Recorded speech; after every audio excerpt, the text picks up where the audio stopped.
subscribe. Hãy chọn một dụng cụ và chúng ta bắt đầu câu cá nào.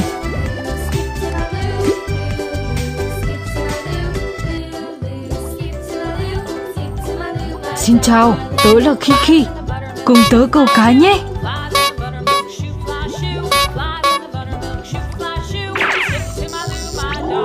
Wow, có nhiều kim cương quá.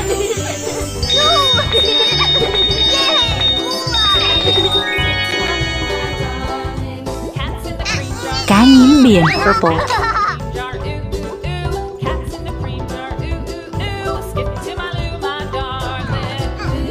Cá vẹt.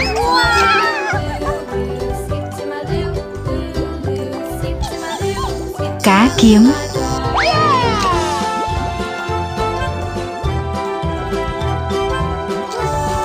Bạch tuộc.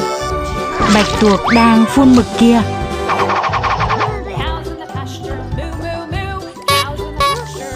Bạch tuộc.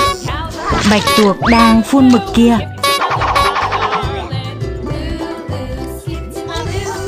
Cá bướm.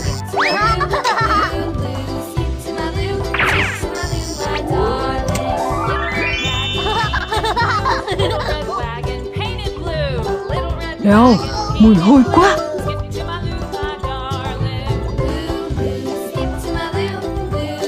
Cá nóc.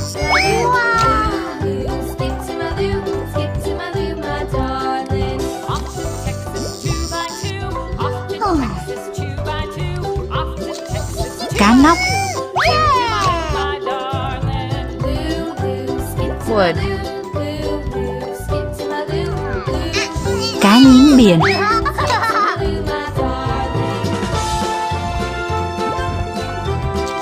Sao biển.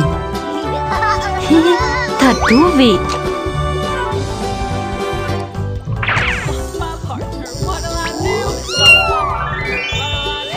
Wow, Kiki đã mặc áo lặn rồi.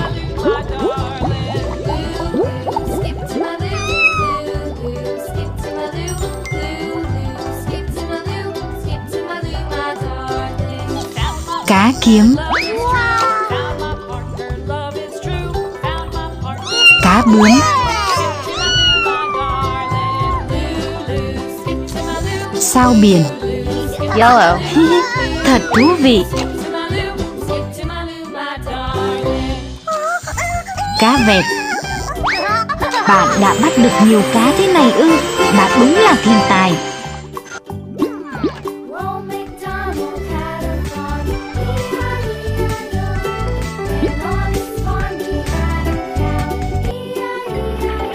Chúng ta cùng bắt cá nào.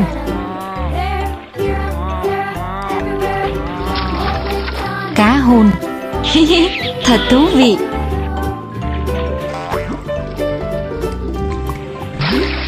Tôm hùm. Ôi, trốn mất rồi. Red. Cá chép. Hãy cọ sạch nhanh nào.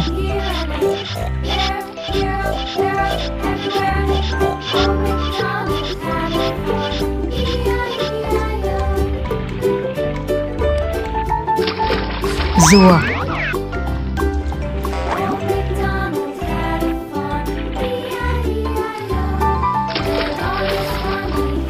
Cá bảy màu.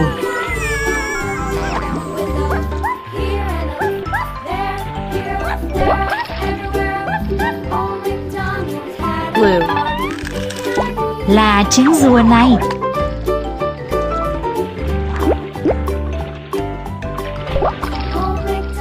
Rùa.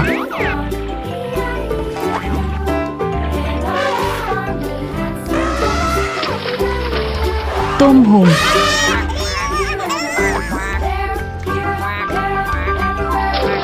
Cua.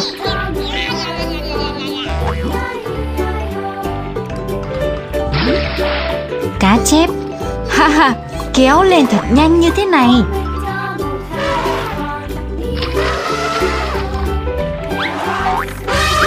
Wow, thật thú vị.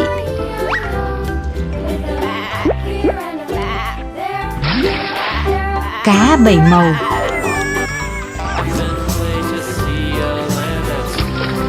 Cá vàng thật đáng yêu. Cá hôn thật thú vị.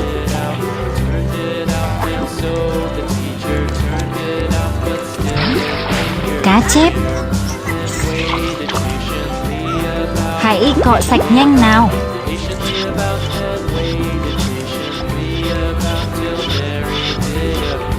Wow, bóng lụa đã xuất hiện.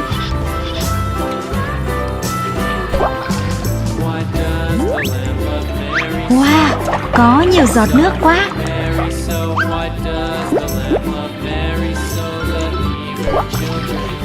Cá chép, haha, kéo lên thật nhanh như thế này. Tôm hùm,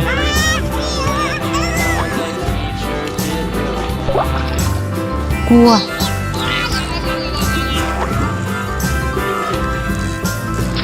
cá vàng thật đáng yêu. Bạn đã bắt được nhiều cá thế này ư? Bạn là người giỏi nhất.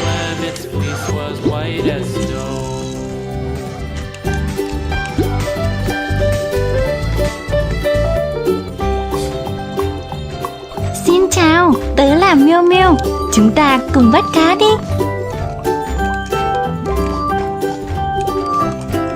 Mực, nhìn này, mực đang phun mực. Cá chỉ vàng, sứa, cá mòi,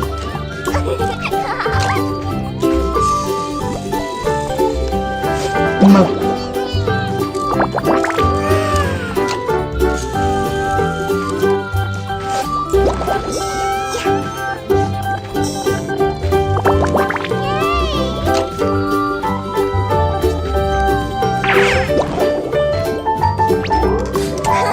wow, là ngôi sao kìa.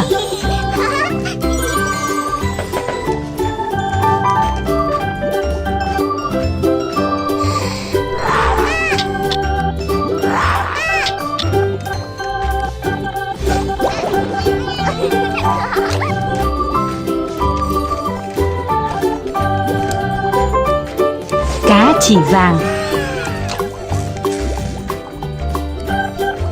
cá cơm,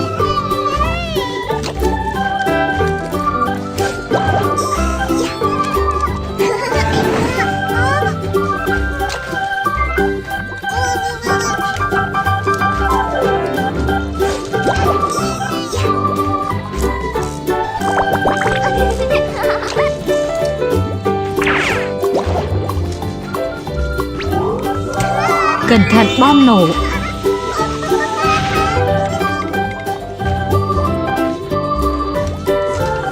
Cá mặt quỷ,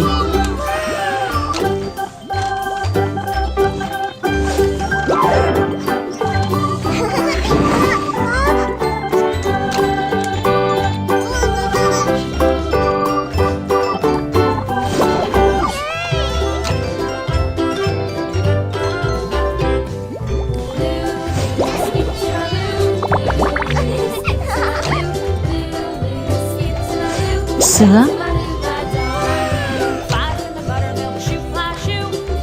cá chuồn, sứa,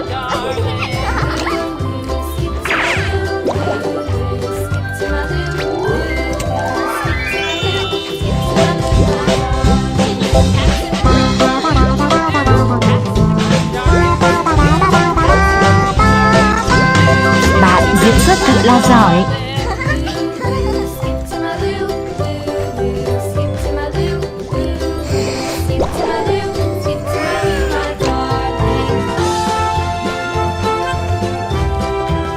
Sứa,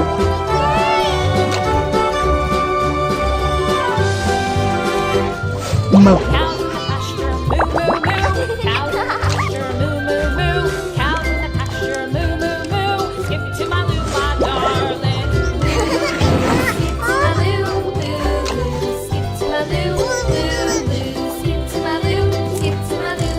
sứa.